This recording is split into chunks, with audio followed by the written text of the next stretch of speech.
un documentaire qui sera diffusé ce soir sur Canal+ à 20h50, réalisé par un jeune journaliste, mais qui ne manque pas de talent. Il s'appelle Benjamin Carr, il est avec nous. Bonjour Benjamin. Bonjour, c'est gentil. Merci d'être avec nous. Alors c'est un événement parce que vous avez eu une idée, une grande idée, une belle idée. Non mais c'est vrai, une idée tout à fait dans l'air du temps, de vivre pendant un an 100% Made in France. Voilà ce qui fait l'événement. Alors, ça veut dire quoi, vivre un an Made in France? Ça veut dire que vous n'avez consommé, utilisé que des produits français. Que des produits et des services français. En fait, pour résumer, j'ai acheté, consommé que des produits fabriqués en France et j'ai arrêté d'utiliser tous les biens qui venaient de l'étranger, des biens, qu'on va dire, de la mondialisation. Et pour moi, un enfant de la mondialisation, un vrai, ça n'a pas été si évident au début en tout cas. Vous avez 25 ans et lorsqu'il s'agit de démarrer l'aventure, on va voir un extrait du documentaire, eh bien il faut commencer par son appartement, regardez. Mon frigo, votre lave-linge. Je crois pas que ce soit des marques françaises déjà, a priori. Non, c'est peut-être pas des marques françaises, mais on peut encore produire en France. Et ça peut être aussi des entreprises étrangères qui produisent en France. Donc je me fie pas à la marque là. Faut pas se fier à la marque. Ah d'accord, donc ça, là, même si c'est des marques étrangères, j'ai une chance que ce soit fait en France. Tout à fait. Est-ce que vous avez d'autres équipements? Je vois que vous avez une centrale vapeur. Bah c'est français, enfin pour le coup là c'est une marque française. Oui, enfin... Ça veut rien dire non. À l'instar des étrangers qui veulent produire en France, on peut aussi avoir des entreprises françaises qui produisent à l'étranger. Série Made in, oula, PRC. Ouais, oui, c'est la plus populaire de Chine.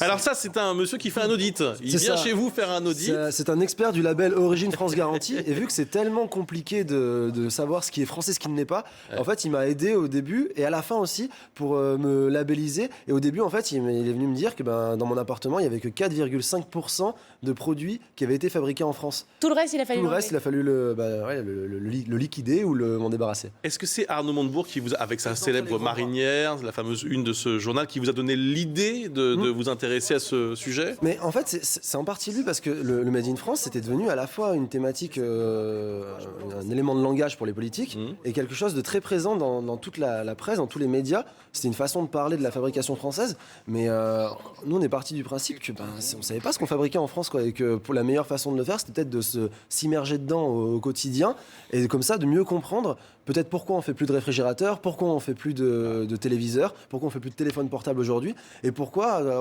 par contre, il reste une brosse à dents française. Pourquoi il reste ce type de produit en fait. Qu'est-ce qui part, qu'est-ce qui reste et pourquoi?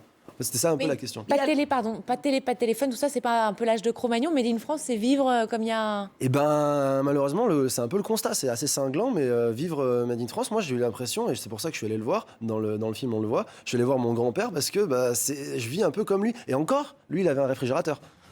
Il n'y a pas de réfrigérateur français. Non, cherchez pas, il n'y a pas. Made in France, c'est une des révélations stupéfiantes de ce film. Marie. Oui, vivre comme votre grand-père, certes, mais vivre avec des gros moyens, parce que vous le dites, vous parlez de cette histoire de parapluie à 140 €, par exemple. Vous avez vraiment constaté que ce qui est 100% français est plus cher?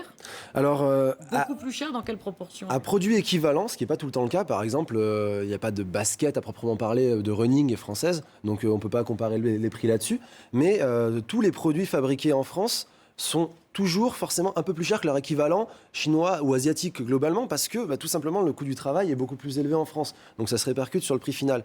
Par contre, on peut aussi trouver des produits qui sont à prix équivalent, ou mettons un pantalon, moi mes pantalons fabriqués en France, ils ont coûté entre 100 et 120 €. On peut dire que c'est cher, et en effet, il y a des pantalons qui viennent... Il n'y a pas de jean français. Il y en a. Alors maintenant, depuis le début de l'expérience, il y a un jean fabriqué à Romans, mais c'est vraiment une petite niche, parce que c'est du tissu bio, du coton équitable, enfin voilà, mais Benjamin, c'est très peu. on a une drôle d'impression en regardant le film. Ça commence vraiment... C'est très amusant, c'est très drôle, il y a un côté très ludique dans votre expérience, mais il y a aussi à la fin un sentiment un peu, j'allais dire, un peu amer, un peu... On est un petit peu plombé, j'allais dire, non pas par votre film, mais parce que effectivement, ça nous renvoie de notre économie. En fait, je crois que autant les réussites que ce que j'ai réussi à acheter, c'est très agréable, mais le constat général est assez cinglant, quoi. C'est-à-dire qu'on est dans un pays qui ne fabrique plus ou très peu. Je vais prendre un exemple très clair. On dit souvent que l'Angleterre est un pays sans usine. En attendant, la part du PIB et de l'industrie dans la richesse de l'Angleterre est plus importante qu'en France. Donc si l'Angleterre est sans usine, qu'est-ce que ça fait de nous, quoi? Marie, une dernière question, vous croyez qu'on n'est pas assez créatif? Je sais pas. On non, sait je pense- pas, ouais, on est trouillard, on est timoré. Non, parce sait pas qu'on a eu longtemps l'impression qu'on a inventé plein de choses. Enfin, ne serait-ce que même le Minitel, parce que ça fait âge de pierre maintenant, mais c'était une invention folle. Sauf qu'après, on a continué à inventer, mais sans fabriquer. Du coup, on a perdu le lien qu'il y a, et le lien qui est très fort entre innovation et fabrication. Et ça, je pense que quand ce lien-là est distendu, c'est de plus en plus compliqué après de garder et la fabrication et les emplois qui vont avec. Regardez ce doc ce soir sur Canal+, 20h50. Vous allez être surpris, parfois amusé, et puis aussi, comme je le disais, un petit peu attristé aussi C'est vrai. de voir que le Made in France est loin d'être une évidence. Merci beaucoup, Benjamin Carle. C'est ce soir donc sur Canal, l'année où j'ai vécu 100% français. Merci. Vivement le Big Mac. Maintenant, on va passer à autre chose. Non, puisque l'année est finie. Et oui, mais McDo peut faire en France, par exemple. Donc c'est un peu C'est vrai. Mais réécouter David Bowie, maintenant, c'est pas mal. Voilà, oui, parce que C'est ça qui vous a le plus manqué? c'est une des En choses qui partie, lui a ça, manqué. et avoir un réfrigérateur, c'est vrai que c'est pas mal.